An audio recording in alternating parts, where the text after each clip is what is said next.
Good morning, good morning. Nandito tayo ngayon sa bus station para antayin yung aking kaibigan.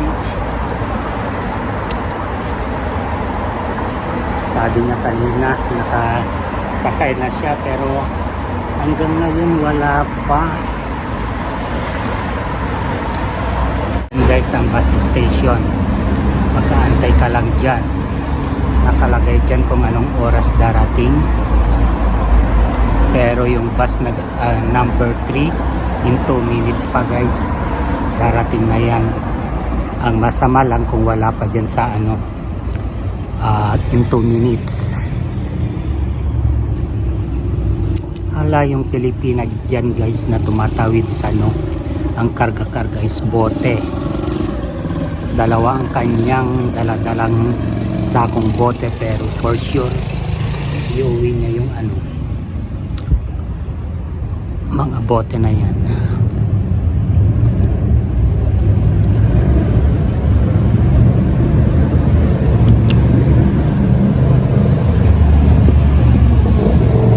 Na yung bus guys, baka nandito na. Nandun nga siya. Ayan na. Ito na yung inaantay ko guys. Hindi mo na ako namukhaan. Ha? Hindi mo na ako namukhaan. Nag-aantay ako.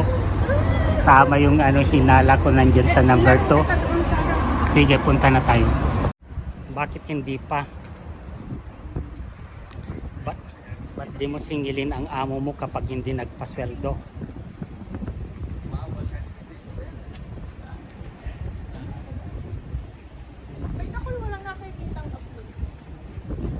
Hindi na ako ganong nag-upload dahil wala naman tayong pinupuntahan.